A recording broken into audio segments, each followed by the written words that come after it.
65 years ago, this was the sound of docks across Britain waking up each morning. An army of workers, their boots clattering on quayside cobbles. Dockers, tallymen, checkers, stevedores, hatchman, winchmen, samplers, grain porters, timber porters, teamers, tacklemen, yardmasters, shunters, pilots, tugboatmen, foyboatmen, freshwatermen, blacksmiths, weighers, dock watchmen, dredgermen, launchmen, needlemen, jetty clerks, warehousemen, measurers, coal trimmers, lightermen, lumpers. And just as you think you've named them all, up goes a crane driver to his seat in the sky. These men were the engine driving the British post-war recovery.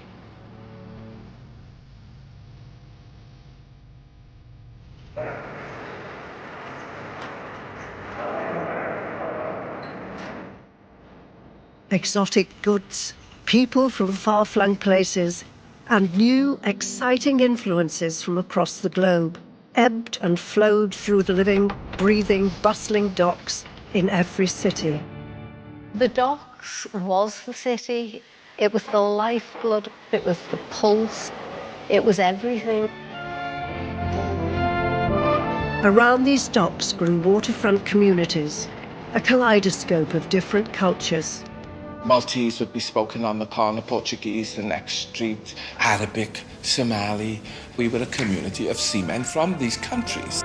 These were the first places to experience new styles and sounds. Can you imagine there were 25,000 plus seamen in and out of Liverpool, bringing music and records in?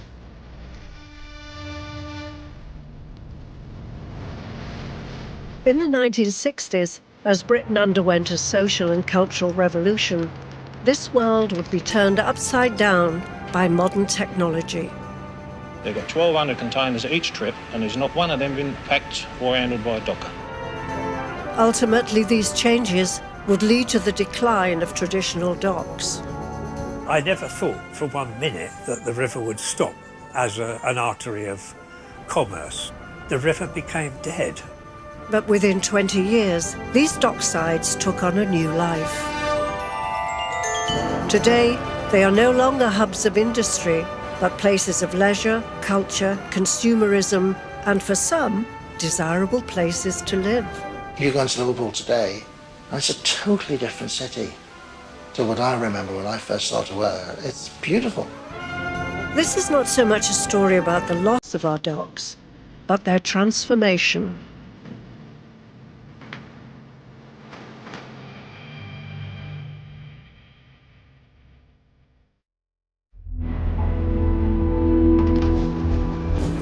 One of Britain's biggest docks was Liverpool. It exported more than any other UK port and was the main gateway for transatlantic trade with North America. The city was shaped by the sea and depended on thousands of dockers. Basically, every other house, the dad was a docker. You know, there were thousands of men on the docks. There was people walking or on bikes or buses full. It was noisy, it was loud, and just busy. This busy waterfront was the point of departure for anyone and everyone who wanted to make the journey to America by sea. This transatlantic link meant there were as many seafarers in the city as there were dockers.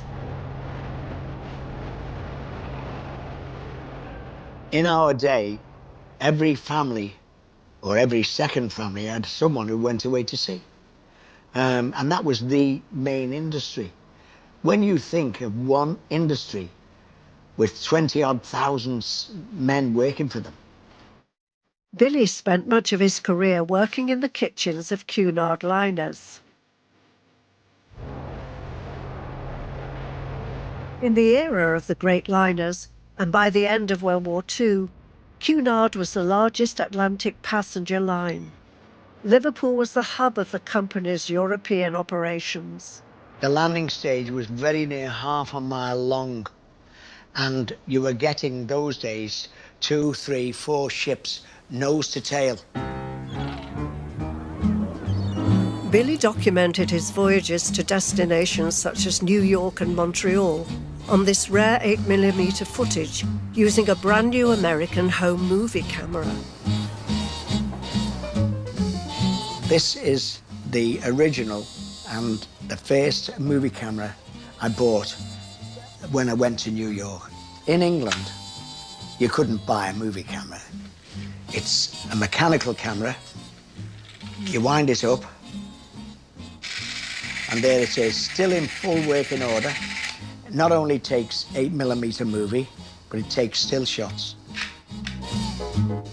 Before the arrival of the passenger jet, these liners were the choice of travel for the rich and the famous. And Billy seems to have collected photographs of most of them. This is Noel Coward and Debbie Reynolds. That's on the Queen Mary as well. Liberace, this is signing autographs for the stewardesses. Deborah Kerr helping herself to a drink behind the bar. Seafarers like Billy returned to Liverpool bringing with them the sight, sound, and even the smell of the USA. This made a big impression on the city's dockers. You know, on a Yankee boat, You know what you could smell? Coffee. You could smell this waft of fresh ground coffee. Everybody doing that coffee grind. I used to notice the seafarers, you know, and I used to look at the quality of the clothes. Like, I mean, I was only 18, and I used to look, and you couldn't help but miss it. They looked really well dressed, and you could see that this was a really rich nation. And there's a poser, just come home, posing in my wife's back garden. These self-confessed posers earned a nickname among the dockers, the Cunard Yanks. When we were travelling to join our ship of an early morning, we'd go on the overhead railway. And we're in our suits, going to work in our suits. And the dockers would all say, oh, look at these couple of Cunard Yanks. Don't sit next to them, they smell like poof puffs. Because we had aftershave on and we smelled nice. You've either got or you haven't got.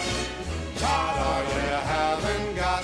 Some of the lads in the market diner in New York, we were coming ashore at the landing stage in American suits. A lot of the lads were posers. They'd be flashing American dollars, and after 5 minutes in New York, they were speaking like, well, hello there, you know? You've either got or you haven't got. Along with their swagger, they brought back all manner of American goods for friends and family. I was bringing my children beautiful American, my daughter, lovely American dresses. She was running round when we had a flat down in Smithdown Road in American dresses. People were saying, oh, God, she's like a little princess, you know. Although its transatlantic link gave Liverpool's waterside a distinctly American twist, sailors coming into port from other parts of the world brought rarer and more exotic items with them. Guys who went away to sea, they'd bring these multicoloured parrots home. I remember my nanny had one. It swore like a trooper. And when the priest used to come round once a month collecting, and someone would have to run down the yard with the parrot so it wouldn't swear in front of the priest. Liverpool's transatlantic connection was the backbone of both its passenger and cargo trade. The volume of goods handled by the city's docks was second only to that of London. Its sheer scale made London the nation's biggest port. London's docks had expanded to handle the global trade that sustained the British Empire. Perhaps the greatest of all the many assets of the Port of London is the group of 5 separate enormous enclosed dock systems with nearly 36 miles of deep water quays, roughly 520 acres of warehouses. Together they can provide berthage and cargo handling facilities for nearly 200 ships at the same time. By the 1950s, the enclosed docks and riverside wharves that made up the port stretched all the way from Tower Bridge right the way down to Tilbury on the Thames estuary, and they were handling around 60 million tonnes worth of cargo. Once the capital of empire, in the 1950s, the success of London's docks centred on swathes of goods imported from across the British Commonwealth.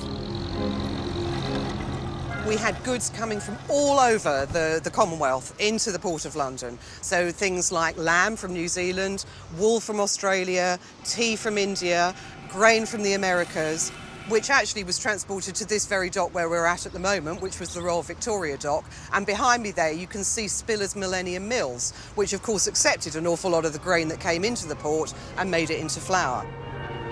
But warehouses along the banks of the Thames were treasure troves of more unusual items too. The world market for ivory is centred in London. Other rare and precious cargoes are housed here too. Ostrich plumes, for example, to grace my lady's fan or her millinery. And here is the complete floor of Cutler Street warehouse, reserved for the storage of valuable carpets from the Orient. Docker turned artist Terry Scales was a third generation of his family to work the London quaysides. He, like thousands of others, handled the cargoes in the same way that dockers had for over a century. It was hard, physical labour. I was sent to help a crack stevedore gang to unload sugar. I thought I'd never survive the day. We had to carry these 200-weight bags out of the coaming of the ship. The sugar turned into treacle as you sweated. The treacle came down your back. It was quite the worst job I ever did, but it was incredibly well paid, and I earned £5 a day. I went home with £25, which was an enormous amount of money for that time. With so much cargo on the move, dockers were in demand. While some items were harder to handle than others, difficult cargo provided an opportunity to earn even more. Some cargoes, such as bananas and fruit, had spiders in them. If the cargo presented a danger to your health, there was an extra rate allowed, but this had to be negotiated. So there was a little sort of hubbub between the more experienced dockers and the manager, who then decided how much you should get for putting yourself in danger. Although dock work was laborious, being a docker gave Terry the opportunity to use his artistic skills as well. A magazine produced for the Surrey commercial dock workers would give him the chance to illustrate some of the dock's most well-known characters. The editor, a stevedore, approached Terry for help. The editor said, I hear you've been to art school. I said, yes. He said, well, we'd like you to do portraits of our retiring veterans. So I said, yes, I would love to do that. I did a series of portraits. They had just faces like tree trunks, wonderful characters. The faces of the dockers that Terry sketched represented a type of worker that to those beyond the dock walls was seen as a breed apart. Dockers were in a unique position. They were part of a distinct and closely connected working community with a long history. Yet they also had access to the world through the global cargoes they handled. Docks were unique because their quays would be lined with these exotic goods and merchandise from across the globe that simply wouldn't appear in any other part of the country. But in Britain's docks, it wasn't just cargo that arrived from all over the world. People came too. One dockside community in South Wales embraced arrivals, whichever corner of the world they came from. It was St. David's Day when we docked in Tiger Bay, and the skipper wouldn't give us any pay. Neil Sinclair's grandfather, a seafarer, made Tiger Bay and Cardiff his home at the turn of the 20th century. Oftentimes, black seamen found themselves abused, racially abused and what have you, at that particular time in history. But word was already out through all the ports around Great Britain. Well, if you want to feel at home, get down to Tiger Bay, because that place nobody sees the colour. And so that's how my father's father actually ended up in Tiger Bay. The docks were created to export record amounts of Welsh coal around the world, and Tiger Bay streets were built with the profits. But what made Tiger Bay special was the multiracial community that developed there, as these sailors and seafarers put down roots. And I stepped out of 19 Francis Street into the street. Maltese would be spoken on the corner, Portuguese the next street, Spanish, Arabic, Somali, Malay, any language you can imagine was being spoken on the streets. People lived on the street. Our streets were like a communal living room. My mother used to say the League of Nations could learn a lesson from Tiger Bay. Tiger Bay was a typical sailor town, an area of the docks where seafarers from every country could buy provisions, find lodgings, and enjoy their own entertainment.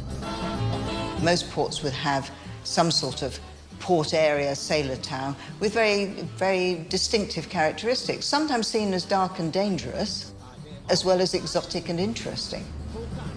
Not always welcoming strangers, undoubtedly, but being a place where you might meet strangers. Olive Salomon met her future husband Ali, a young chef from the Yemen, in a chance encounter when she took a wrong turn towards the dockside. I've been to the pictures in St Mary Street and came out and lost my way. It's making my way to the docks rather than to the town. I stopped and asked this boy then the way to Queen Street, and he said I was losing my way to the docks. And we started talking. I think we fell in love there and then. We got married when I was 16 and 3 weeks, actually. We had 10 children, 5 boys and 5 girls.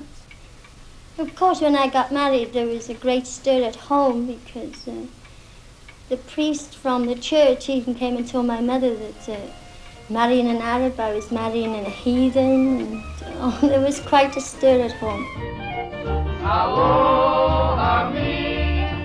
Shame and sorrow for the family. The reaction of Olive's family was a common experience for women who married into the different cultures found in Tiger Bay. It wasn't the place to go. And in fact, well-to-do families, if they couldn't get their kids to go to bed, used to say, now, if you don't behave yourself, I'm going to take you to Loudon Square and leave you there, because the boogeyman was there. But God bless them, they missed out on the most spectacular way to live. Honestly, they just have no idea of what it was really like to live here. Tiger Bay. Tiger Bay. It's just like a fancy dress ball.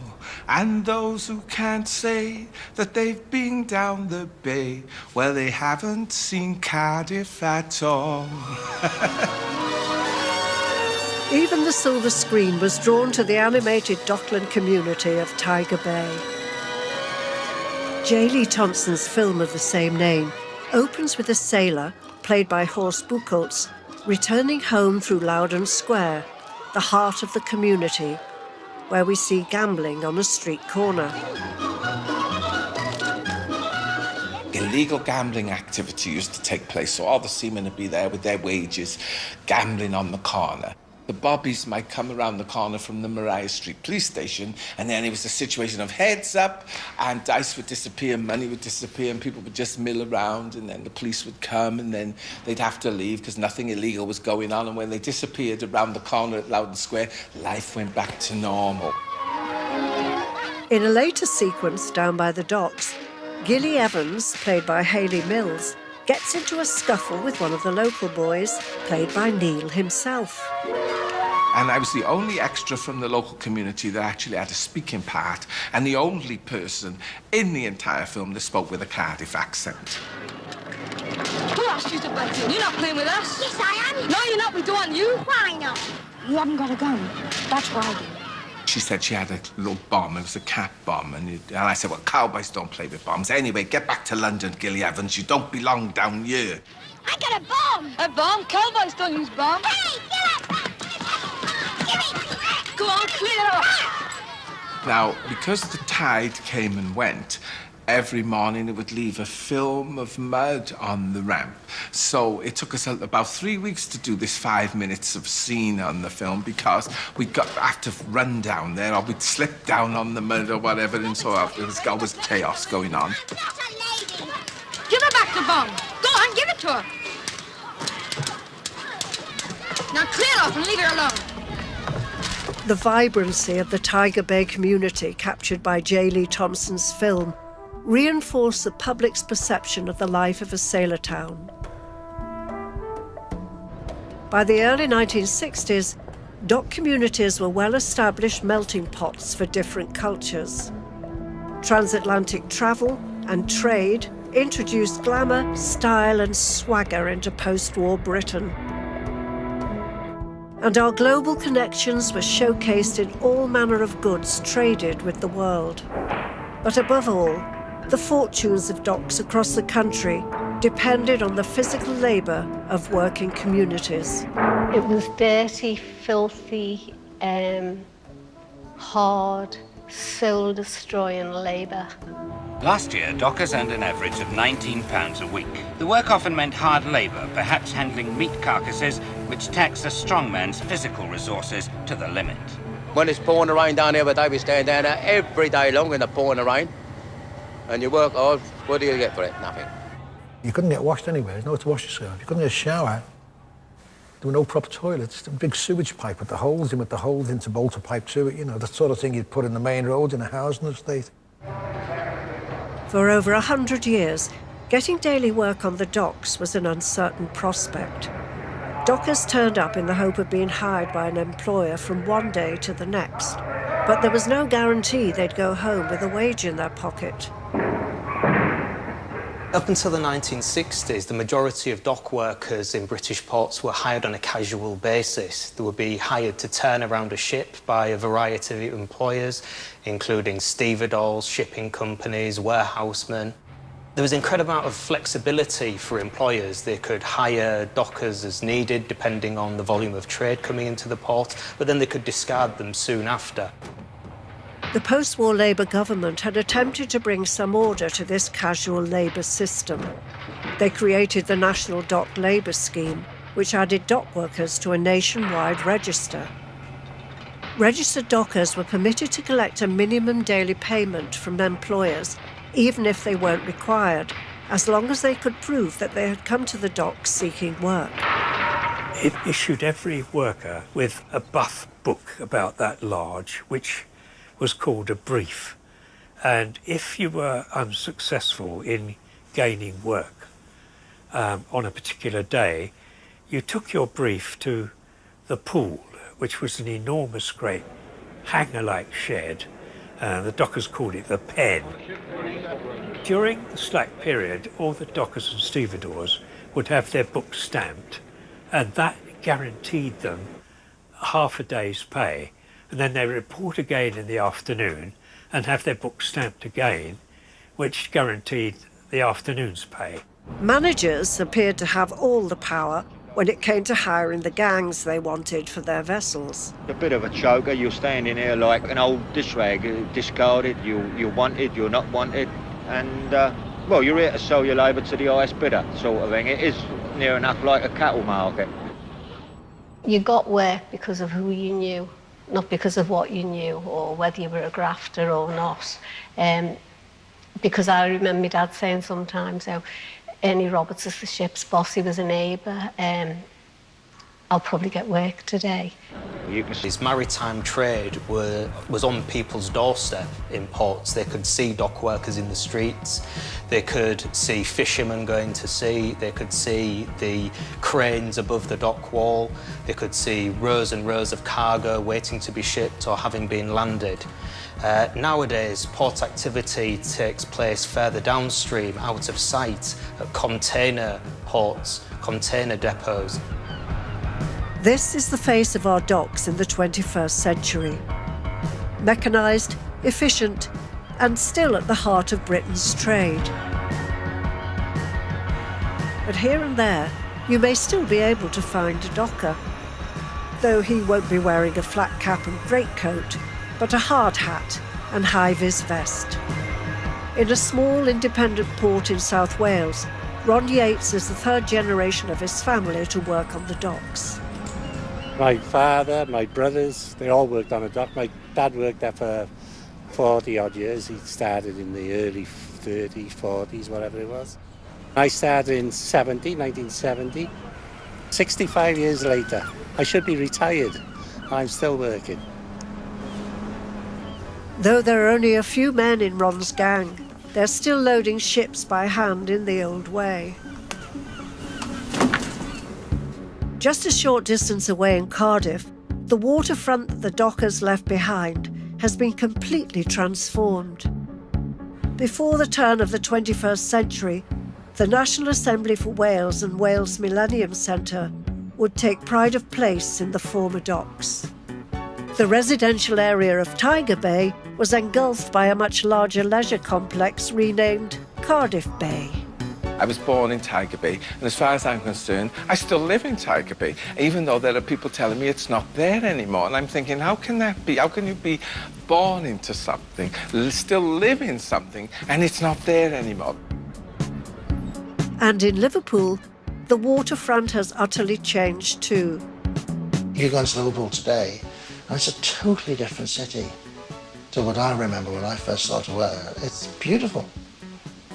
The waterfront's lovely. Glass everywhere, lovely buildings, people living in multi-storey apartments, penthouses. Britain's docks now are as bustling and busy as they ever were, but are no longer the beating heart of our cities. Now inner city docks are not places for hard physical labour, but spaces to relax. They may no longer ring to the footsteps of an army of dockers labouring over their cargo, but they still hum with the chatter of millions of us who today choose to live, work and play down the docks.